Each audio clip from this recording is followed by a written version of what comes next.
Ada beberapa kasus yang kemudian diekspos sedemikian rupa di media massa. Namun dalam proses tahapan penindakannya, proses penyelesaiannya, status ini kemudian tidak diekspos status case-nya.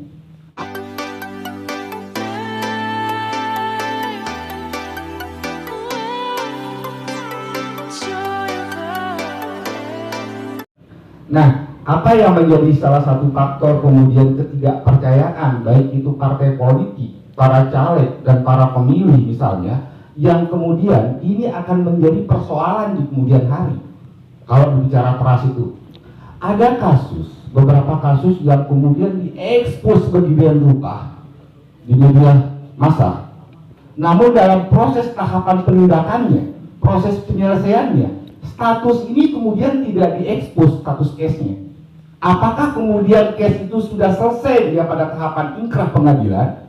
Seperti apa sanksinya? Atau kemudian kasus itu buyar, ambiar, kata Pak Henry tadi, tiba-tiba saksinya dihilangkan. Saya kemudian tidak sepakat kalau kemudian ini titik beratnya pada publik, pada saksi. Kalau peduli dengan bangsa ini seperti apa yang disampaikan oleh Pak Kevin tadi, saya mohon maaf, saya punya pandangan lain, bahwa kita punya tanggung jawab yang sama. Nah, sepakat yang kita sampaikan tadi bersama-sama, bahwa sosialisasi, pemahaman kepada publik ini paling penting. Sehingga saksi ini pede dia ketika mentalitasnya itu ada, ketika dia kemudian menjadi saksi dalam sebuah case. Nah, proses rekrutmen petugas pemilu, case baru-baru ini dalam proses rekrutmen PPK dan Bawaslu di tingkat kecamatan, kemarin publik itu disuguhkan dengan dugaan adanya pelanggaran rekrutmen. Beredar kemudian rekodnya di publik. Nah, dan sampai saat ini tidak ada ekspos sejauh mana proses itu. Apakah kemudian kredibilitas dari penyelenggaraan pemilu ini kita percaya nanti ke depannya? Integritasnya seperti apa? Ini menjadi soal. Nah, kemudian KSM pernah merilis datanya. Instansi dengan pelanggaran terbanyak tahun 2020. Itu Nusa Tenggara Barat itu ada 7 kasus. Di NTB sendiri, dari 88 kasus itu, Kabupaten Sumbawa Barat ada 6 temuannya. Ini salah satu sampel case di mana kemudian seluruh lembaga-lembaga penyelenggaraan pemilu itu dia ekspos sebagian rupa, ada temuan lah, ada inilah, ada itulah, tapi pada proses ekspos penyelesaiannya tidak ada. Kan kita bertanya-tanya, bahkan saya kemudian menanya teman-teman media barusan, mohon maaf, tadi apa yang disampaikan oleh teman-teman dari Kesbang Polminas, ada ASN yang sudah diberikan sanksi. Saling dengan untuk kami ini yang begitu update terkait dengan informasi tidak tahu, gitu. Apalagi masyarakat tahu. Justru bagaimana kemudian penyelesaian case itu kemudian menjadi publikasi, dipublis dia, itu akan menjadi pembelajaran bersama bahwa faktanya ada pelanggaran pemilu dan diberikan sanksi, diproses. Ini penting. Ini sangat penting.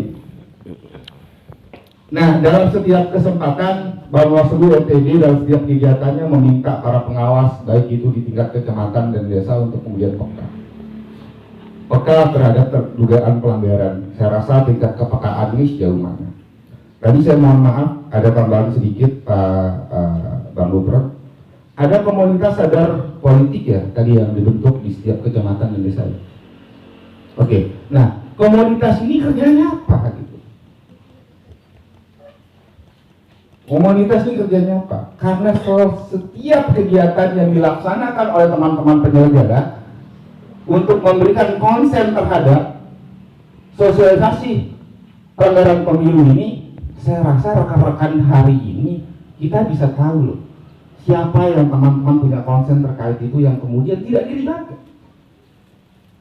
Kalau kemudian itu ada misalnya di Kecamatan Seteluk, saya merasa kemudian tidak pernah kemudian diundang. Lalu siapa yang dilibatkan? Kalau mungkin kapasitas saya kurang di situ mungkin oke. Namun siapa yang dilibatkan? Penyebaran informasi untuk sosialisasinya. sehingga membuat para saksi, membuat para pemilu mentalitasnya kuat untuk mendukung ini. Jaminan dari kepolisian untuk memberikan pengamanan terhadap saksi ini juga penting. Loh, kita nggak boleh dong sekonyong-konyongnya bilang, ya kalau misalnya kemudian mereka ini tidak mau bersaksi, tiba-tiba kemudian kita lepas. Enggak, ini tanggung jawab bersama. Kasih dong jaminan ke mereka untuk kemudian berani bersuara. Mungkin itu dari saya. Oh ya, tambahan lagi, karena mohon maaf Pak Kevin, di kesempatan ini saya udah tambahan terakhir. Saya rasa kita bagian dari warga negara Indonesia, bagian dari publik, bagian dari rakyat Kabupaten Sumbawa Barat. Apalagi di kita reformasi, bahwa setiap orang berhak untuk kemudian bersuara.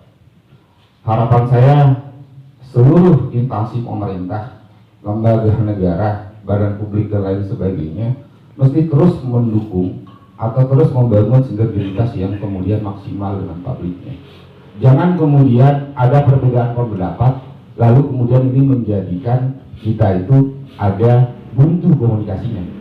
Ini terkhusus teman-teman APH, baik itu dari Polres Sumbawa Barat maupun Kejari, karena sering kali kita kritis, bahkan kemudian seakan-akan kita dikeluarkan dari grup WA, entah itu pesanannya ke siapa dan lain sebagainya. Ini penting saya sampaikan.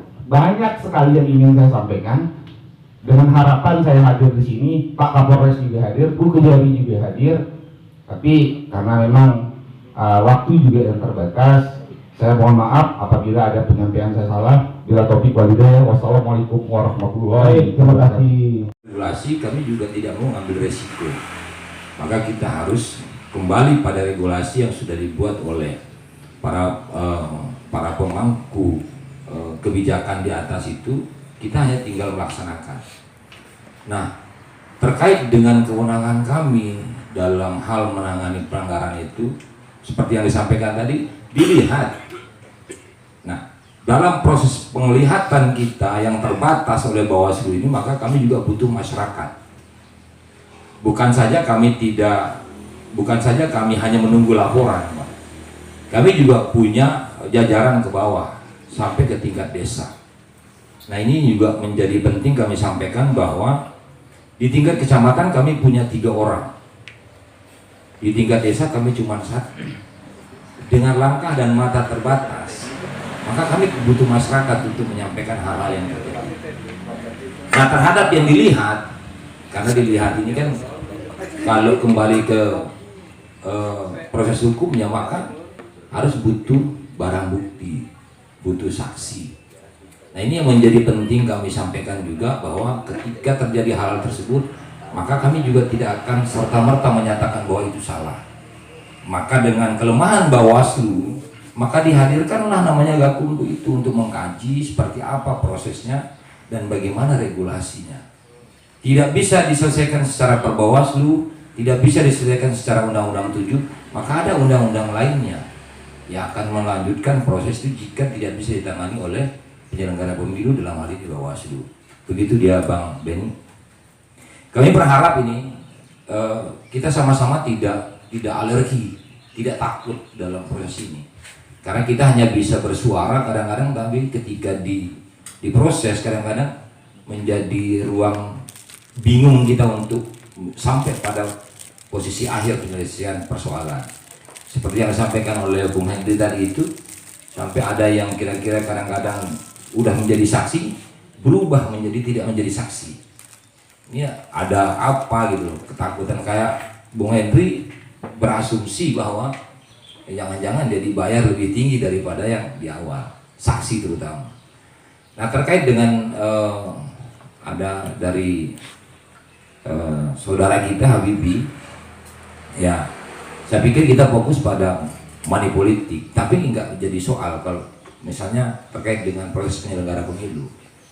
Yang pasti kami sudah melakukan proses itu, proses penanganan pelanggaran terhadap apa yang menjadi atensi teman-teman dari Steluk terkait dengan proses yang pernah disampaikan kepada Bawaslu. Dan kami pada persoalan itu telah bersepakat menjadi salah penyelenggara kami, khususnya kami di penyelenggara, bahwa kami sudah memberikan teguran berupa surat teguran pertama kepada Panwascam Steluk terkait dengan proses yang dilakukan adalah keliru.